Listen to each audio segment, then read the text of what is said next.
Good morning, my dear students. Today we are discussing the origin of chordate. In the last two videos, you have learnt about what are chordates and fundamental character of a chordate.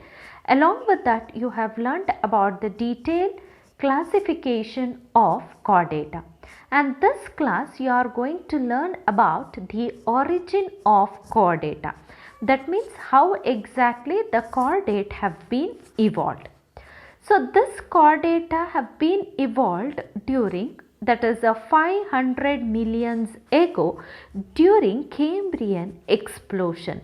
So at the same time, almost the same time when the invertebrates were beginning to evolve or to discover.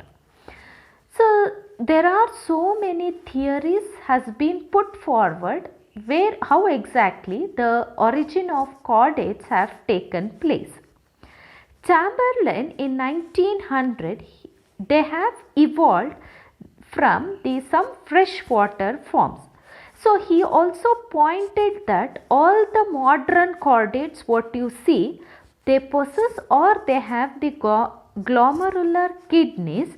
So those kidneys, they are designed to remove the excess of water from the body.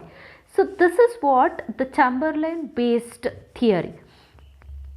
So early fossils of chordates have been recovered from the marine sediments, and even modern protochordates, what you call it as protochordates or acraniata, they are all marine forms. Even though they are marine forms, they also possess glomerular kidney in some of the marine forms. For example, it may include that is myxinoids and also the shark. So this makes that marine origin of chordates, they are more reasonable. So later on, the chordates, some thought that the chordates have evolved from some deuterostomes. You must be knowing that is protostomes and the deuterostomes. Deo means second and stoma means that is the mouth. That means the anus is formed first and the mouth is formed second. I mean it is opposite to that of the protostomes. So these deuterostomes are the animals whose mouth develops from a second opening in the early embryo, which is opposite to that of a initial opening, that is the blastopore of the rudimentary gut. So some says that the chordates have evolved from some of these deuterostome ancestors. So this deuterostomes also includes the chordates and as well as the echinoderms, as they have the similarities in the embryonic development and the type of the coelom and the larval stages. So fossil record of the earliest vertebrates are also known from the Silurian Devonian period, which is about 400 million years ago. So there are so many theories which explain the origin of chordates. So first one, before going to the combined theory, what you have in your syllabus, so you must know what exactly the other theory says. So the word combined theory, that means it is the combination of all the theories. So to learn that theory, you should know what exactly others say about the origin of chordates. Echinoderm origin. Some says that the chordates have been originated from the echinoderm. So this theory was given by Johannes Müller in 1860, and he based on the comparative study of larval stages of echinoderms and hemichordates. In the last semester, you have learnt about different larval stages of echinoderms. For example, Bipinaria, Auricularia, Dipleurola, Doloria, all are the larval stage of echinoderms, whereas the Tornaria larva, it is the larval stage of hemichordates. This Tornaria larva of hemichordate, that will resembles that of the echinoderm larvae, and which all these possess a common thing, that is the ciliary bands and the apical cilia, or you can call it as the tuft. So Johannes Müller, W. Grandstein and D. Beers proposed that echinoderm larvae gave rise to chordates by neoteny. So also like chordates, echinoderms are also, they are the deuterostomes and possess, that is the mesoderm skeletal elements. That means mesoderms, you already know that it is a germ layer which play an important role in animal development. That is animal development, along with many central structures include skeletal system, muscular and the notochord. So the echinoderm origin, so Müller, he stated that because of the similarities between all these larval stages, the chordata have been originated from the echinoderms and also from the hemichordates.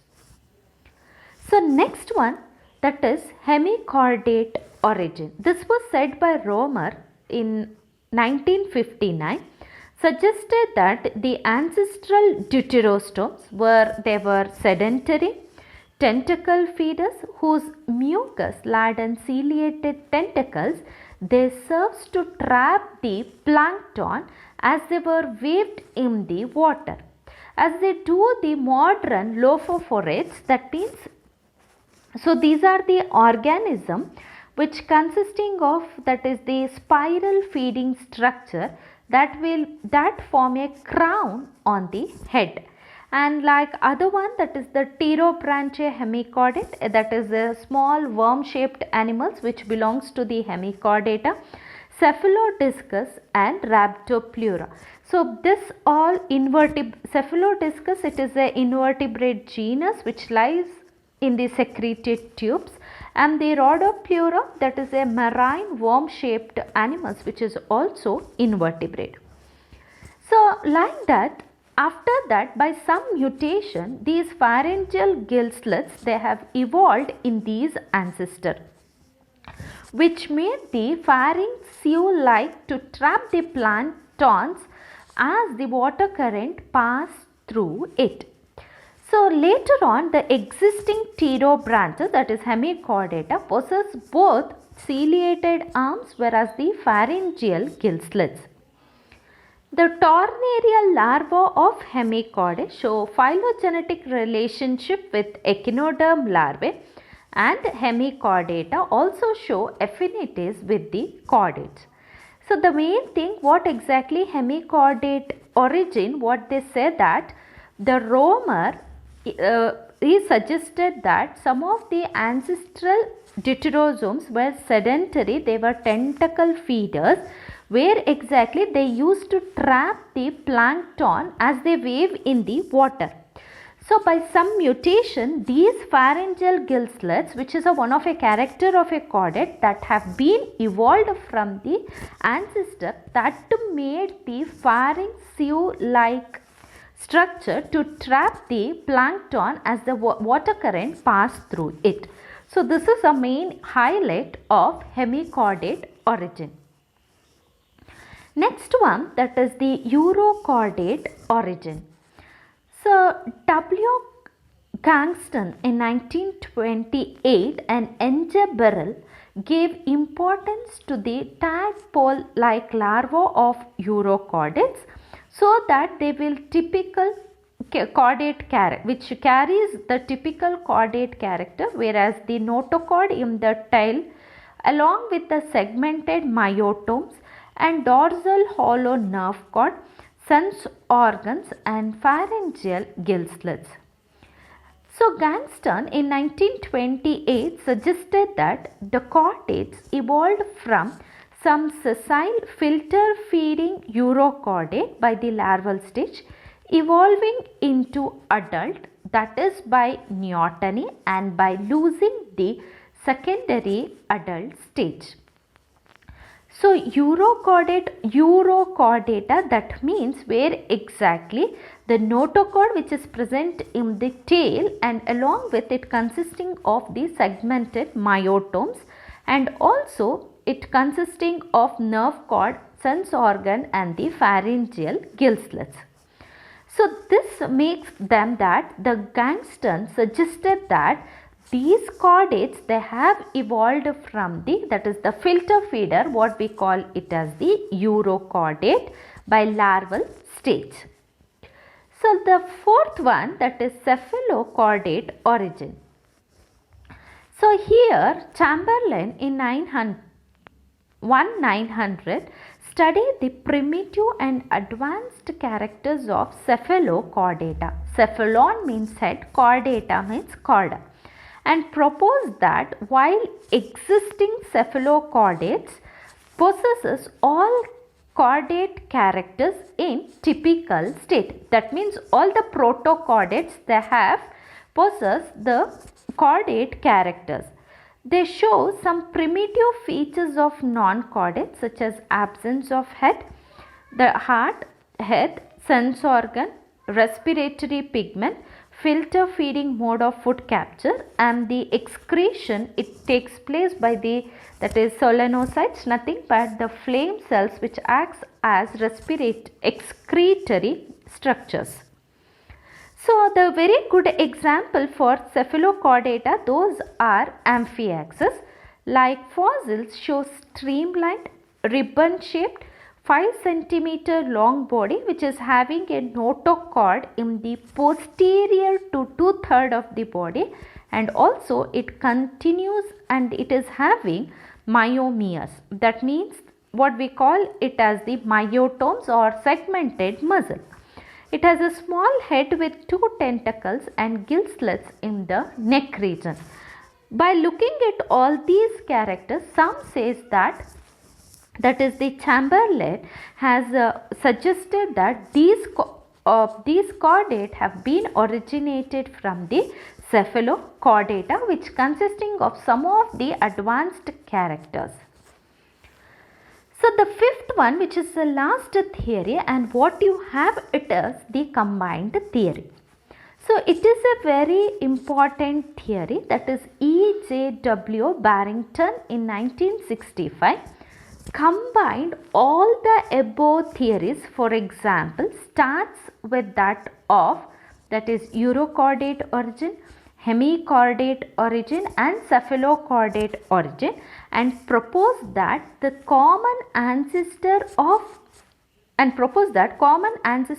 echinoderms and chordates was a sessile ciliary arm feeder that lived in the plankton rich environment of the Cambrian period.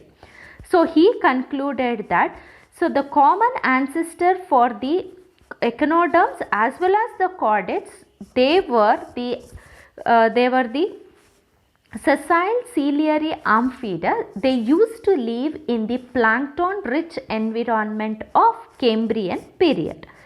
So later on you must be knowing one of the class of the echinodermata, that is Crinoidea, and also Pognophora, that means the tube worms which they used, weird tube worms which they live in the deepest sea, and the Pterobranchia of hemichordates, they have evolved from the similar ancestor by retaining the original mode of feeding, because they continue to inhabit the same environment what they have to be lived by the ancestor days.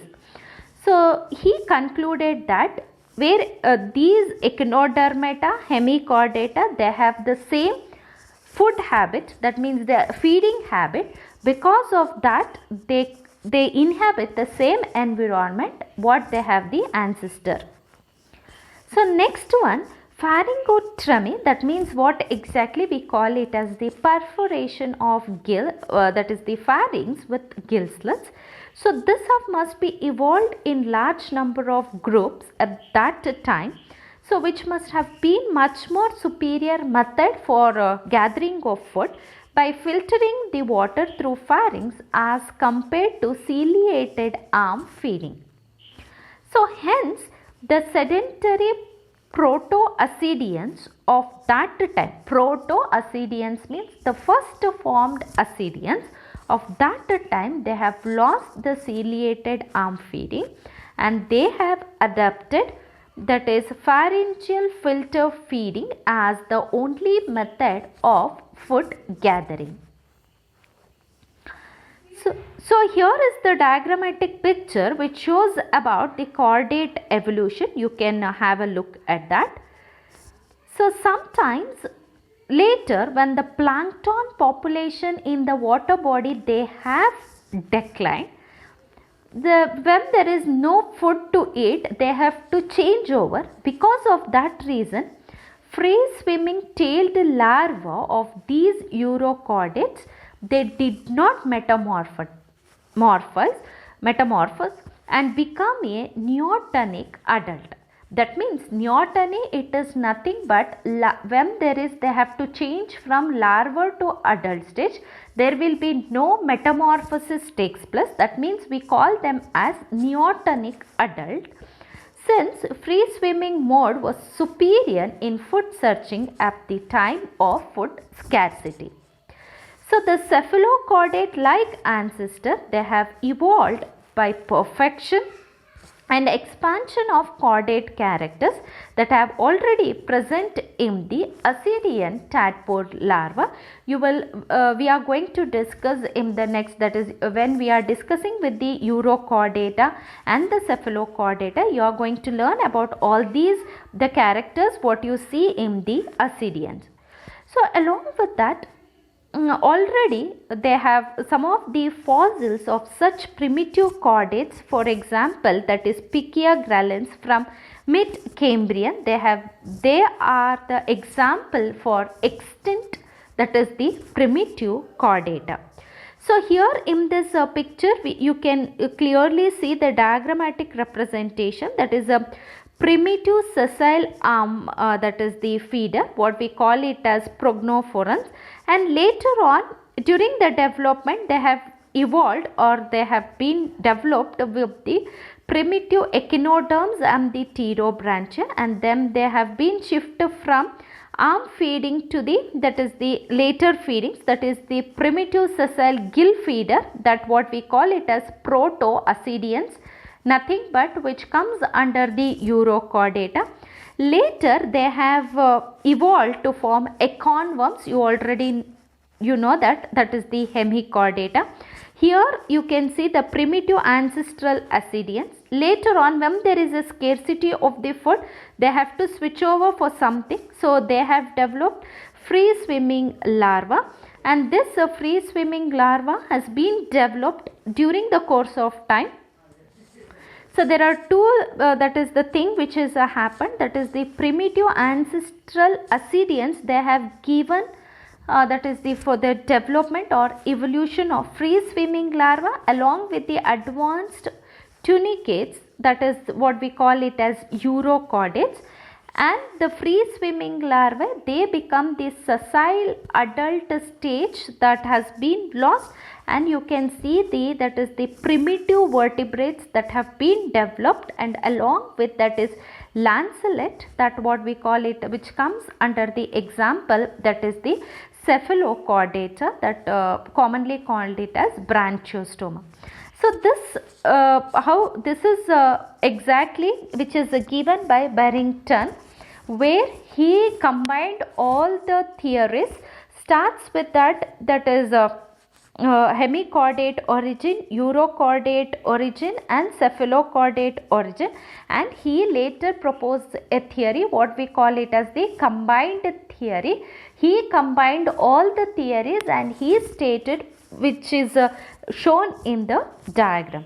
Thank you.